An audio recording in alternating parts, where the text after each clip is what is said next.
Hello, my name is Claude White, and this is Extreme Sports and Worldviews. And today is Dr. Martin Luther King Day. And if you look at today compared to when Martin Luther King was alive, Dr. Martin Luther King, you must admit that these are, in very many ways, a more dangerous time than when Dr. King was assassinated in 1968. In fact, we are fast approaching the 50th anniversary of his assassination. And when you look at today's climate, if you remember, the president at that time was one LBJ, Lyndon Baines Johnson, who, as we all know, was racist, but nowhere near the vulgarity, the arrogance, the pompousness of one Donald J. Trump. This, you know what, I don't even know if I should even call this person a human being or even a person. He is not fit to run a kennel, let alone be the president of the United States. But in a way, he is the perfect representative of the United States, because America can no longer hide its racism, He just lets it all hang out, so to speak. I mean, his diatribe is just, he's just ridiculous, isn't he? Listen, his latest speech, are we shocked? Absolutely not. What, to me, should be shocking is the fact that he has not been impeached. In fact, the fact that he's in the White House alone lets you know what this country right now is all about and has always been about. It's about the bottom line. It's about just being as crass and as wealthy and as inhumane as possible. That has been shown time and time again. Now, when you try to celebrate Dr. King, you try and celebrate what America has the potential to be, not what it has been and what it is currently. Because it's so funny, when you look at the Civil Rights Act, it seems like every other nation has benefited from civil rights outside of the people who it's supposed to benefit, and that is the Black Americans that have been born here and raised here. And I'm not saying that other individuals shouldn't, but I am saying that we should also. And it is an absolute disgrace that a lot of the reasons that we do not reap the benefits, and remember, the Civil Rights Act is just that. It's an act.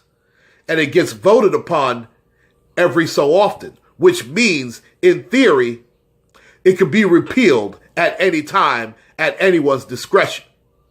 So let's be careful about that Civil Rights Act, which was passed way back in 1965. But I digress. It is an absolute embarrassment when you look at a lot of our people today, almost 50 years later. When you look at the cooning and buffooning Sambos, which is why we will never see reparations in this country. And there are different layers to it, I understand that. You can start from the person that's selling out their people out in the street, selling them poison, trying to make a quick buck off of them, selling them cheap merchandise, nasty food, things of that ilk. Then you go to the upper echelons of cooning and buffooning, like the Steve Harveys, the Ray Lewises of the world. I mean, that list is so long. And these are people that we should be celebrating for their success, but we can't, because we know the high level of cooning and buffooning that they have and continue to do. And until we get this all straightened out, we will always be still dreaming. Me, myself, personally, I'm sick of dreaming. When do we wake up as a people? I mean, my God, can we stop dreaming? Can we wake up at least once? I mean, it's pathetic. And I'm trying my best not to go off on a tangent, even though this is Extreme Sports and Worldviews. I'm trying not to curse as much. I really am. And I am sort of struggling with it, but I haven't done it so far, and I'm so proud. But I don't know how long it's going to last, because when I think of the high level, I mean, Dr. King, if he were alive today, would be turning. He would be so disgusted. And it sort of harkens me to the Boondocks episode when they had Dr. King come back, and he was so disgusted. It's like he just went away and said, the heck with it. Look at today. Look at what is pushed in Black America today. Look at our music. We don't need to look any further than that. And I understand that there's good and bad in all music. I get it. But for the most part, there was a diversity just within rap music alone. And you know what's so funny? Everybody talks about how bad rap music is, so-called hip-hop. This is not hip-hop, by the way, ladies and gentlemen. That's out right now. But the worst culprit is R&B. R&B is actually even worse. I mean, my God. It seems like R&B singers want to be rappers. But that's another tangent that I'm going off also. But it's all connected. Look at our communities. How in disarray they are. Hell, we don't own anything in our communities for the most part. It's a disgrace.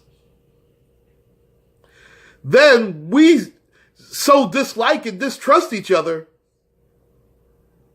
We treat each other so bad, it's pathetic. But we go out of our way to be nice to anybody that's not us.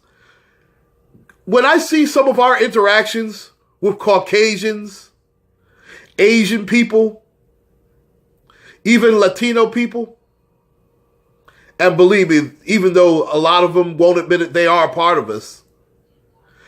But when you look at the way we treat them compared to the way we treat each other, it's a goddamn shame. Yeah, I curse, so what? Do something about it. Because it is a damn shame. We will stab each other in the back, for a two-piece with no biscuit. A pair of Jordans. A stupid-ass iPhone. But meanwhile, when we go up against these other people, oh, how's you doing today? Oh, please, give me a break. Cut it out. My God. I mean, when will it stop? You think Dr. King died for this? And that's another thing, too. I'm tired of hearing, oh, you know what? We have to honor Dr. King and his legacy. Oh, we're not doing that. And when other people tell us about how we should honor Dr. King, yeah, you honored him so much that you put 3 bullets in him. You shot him like a dog. You smoked him like a Newport. So I don't want to hear how much that you really appreciated Dr. King. Yeah, you showed your appreciation back in April of 1968. So you guys shut the fuck up. And obviously that's not all of them. And that's another thing too. When I go to these rallies, when I go to these marches, when I see things happening, I see more of other people than our own people. I mean, what the hell is that about? If we're not going to show any interest, how the hell do you expect other people to do so? And in short, all I'm saying is, listen, our people. The dream is beautiful, but it's time for us to stop dreaming. We have to wake the hell up. This is Claude White. Please like and subscribe. I have 2 channels. One is Claude Sports Corner, and one is this one, Extreme Sports and Worldviews. Please enjoy the rest of your day. Take care, and God bless.